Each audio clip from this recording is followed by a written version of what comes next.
Good day, friends. It is me, Mr. Harmon, and we're here for our midweek update in mathematics 7th grade. So, my friends, let's get cracking. All right, friends, just a quick reminder, we are on the class homepage. If you slide down, there is that welcome we had before, and then finally the teacher feed.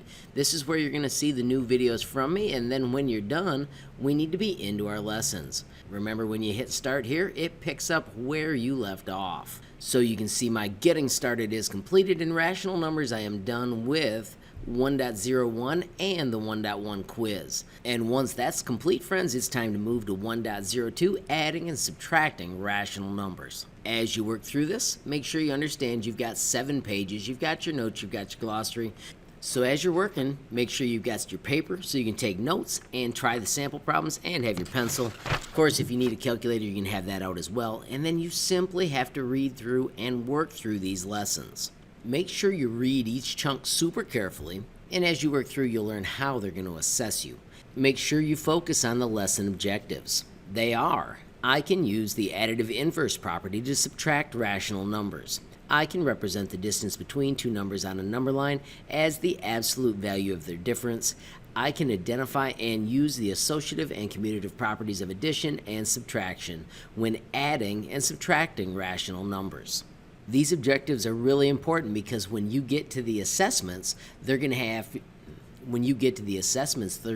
you to use those properties and explain them in words. So having a good grasp of how it works is essential for when you get to that part of the project.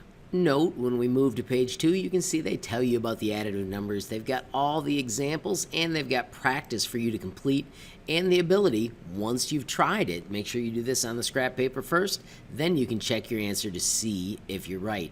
And then down at the bottom, they've got the little flag that says, hey, here's the rule, and its subtraction can be rewritten as addition by using the additive inverse.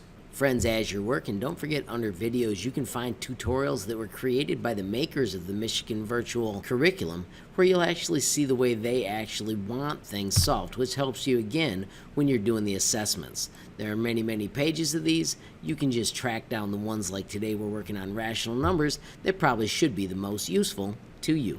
On top of those videos, friends, just make sure that the learning is in here. When you get to these pages, make sure you read each step. Make sure you use the awesome interactive tools. When they put up the little signs for the rule and the remember, these are things that you're going to be assessed on.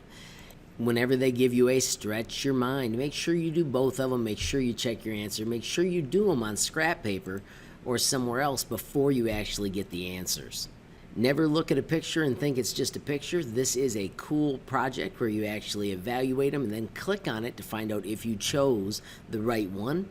And then also this commutative property, I have seen an assessment where you actually have to look at somebody else's work and explain what they did right and what they did wrong. So make sure you understand these steps so that later when you're assessing somebody else, you can give good information. Once again, page 6, do not forget these blue things. They give you the little arrow to show that you're doing more work there. Make sure you use those. And when you get to the last part, note this one does not have a quiz built in. They do remind you of those lesson objectives, and you need to make sure that you're capable of them. So there you have it, friends. That's what I need completed at this time. Of course, if you enjoyed the video, please give it a like. If you got a question, comment, or suggestion, add it down below. If you haven't subscribed yet, what are you waiting for? Smash that subscribe button, and last but not least, hit that notification bell if you want to be the first to know when there's a brand new video from me, HLModTech. Thanks for watching. Have a great day.